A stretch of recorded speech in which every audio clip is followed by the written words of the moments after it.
running back is in the best shape of his life. Someone tells you that what's coming out of Las Vegas right now with complete awareness of how those words usually sound. This isn't manufactured excitement. This is what happens when the specific details coming out from Raiders training camp are holding up.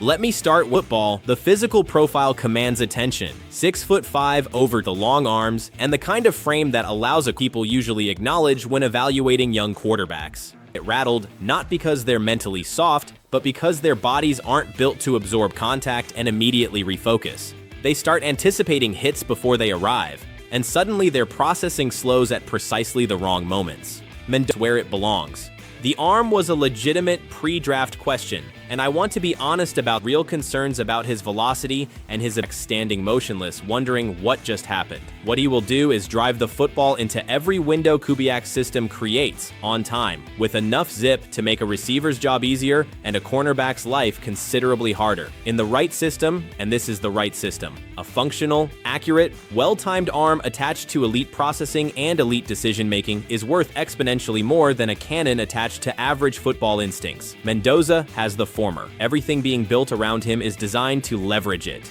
The comparisons circulating through camp are Sam Darnold's mobility and overall build mixed with Jared Goff's size and frame. That's a reasonable visual reference point. But I want to push back on leaning too in organizational mismanagement. The Jets took him, surrounded him with dysfunction at virtually every level, and watched a genuinely talented player nearly drown before the circumstances finally changed. When they did change, when he landed in a real system with real coaching and real organizational support, he looked like a completely different quarterback. Not because he transformed as a player, but because he finally had the conditions his game required to function. That is the entire point. Mendoza walks into those right conditions on day one of his professional career. He doesn't have to survive a nightmare before finding a functional situation.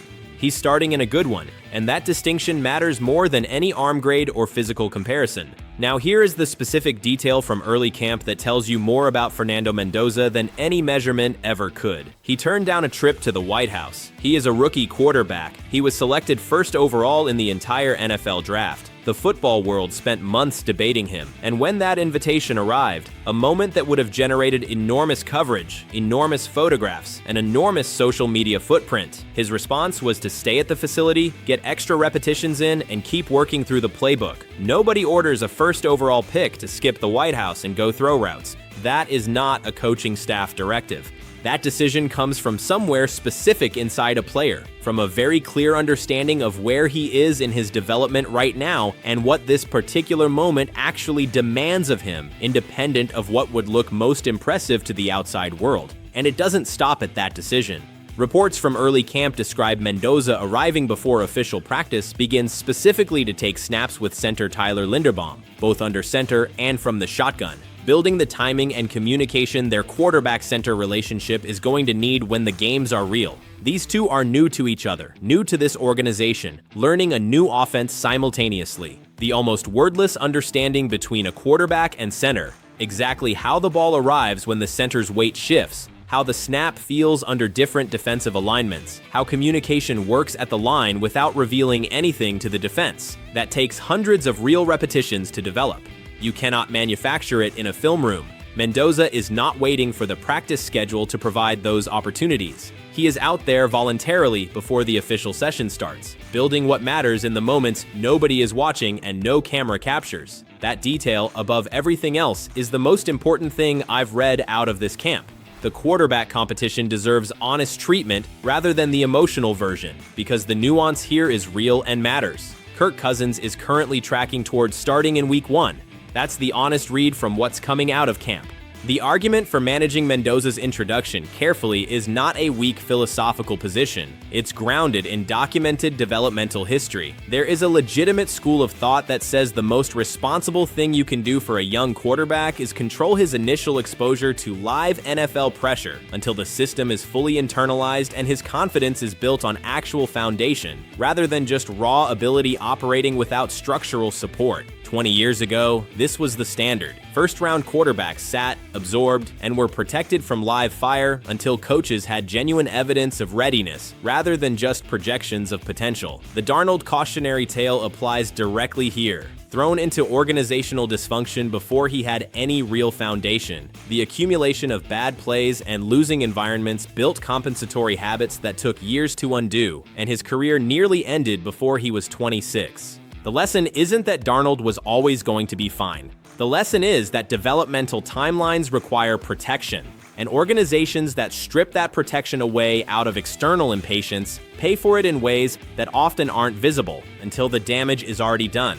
That said, here is my actual position stated directly. If Mendoza goes through the full competitive evaluation of training camp and demonstrates to this coaching staff that he is ready to run this offense from week 1, the decision has to be to start him. And when you make that decision, you commit to a meaningful sample size, minimum 10 games before any serious evaluative recalibration. Not 5, not 3 after a couple of rough outings. 10 games because anything shorter is not a real sample of what a developing quarterback can do when the surrounding context is accounted for, honestly. It is a panic window. Young quarterbacks do not grow inside panic windows. They grow inside organizational environments where the commitment behind the decision to start them is deep enough to survive early adversity without immediately reaching for an alternative. That is the actual difference between what happened to a generation of mismanaged quarterbacks and what should happen with Mendoza. Not whether you start him in week 1 or week 4. Whether the organizational belief is real enough to be backed up with sustained action over time. Now let me take you to the secondary, because this is the most underrated story of this entire Raiders rebuild, and it deserves considerably more attention than it has been receiving. Jermaine McCollum, taken at pick 101, is practicing. The knee is responding to the early workload. The athleticism that made him a consensus first-round evaluation before the injury is showing up on the practice field in ways that reportedly justify everything the original pre-injury tape suggested was there.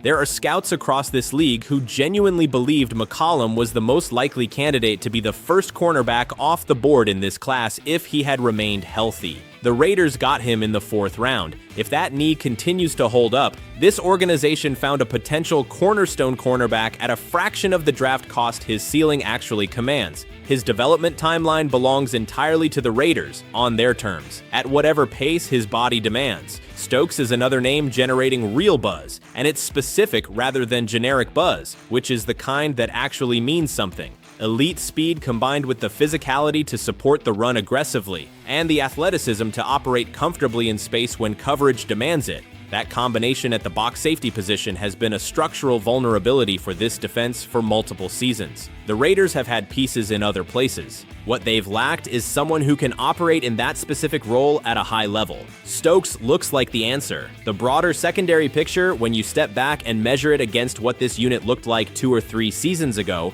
when it was essentially a guaranteed completion every time an opposing quarterback looked in that direction, the transformation is not a minor developmental improvement. The 3rd and 4th corners on this current roster are better football players than what was starting for this franchise in those difficult recent years. Steve Spagnuolo and Kubiak rebuilt this secondary from the foundation. That is not optimism. That is what the observable evidence says. The implication of that secondary improvement for Maxx Crosby specifically is a connection that deserves its own moment of focus, because it's genuinely underappreciated in the broader conversation about this roster.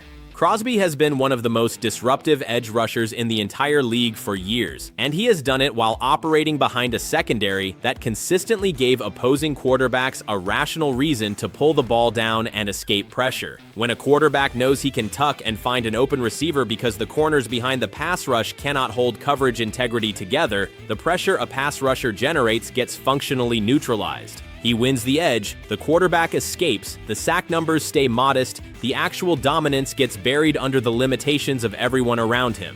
Give Crosby a secondary that forces quarterbacks to genuinely hold the ball. That makes scrambling feel dangerous rather than safe. And the disruption he is already generating becomes exponentially more visible and impactful.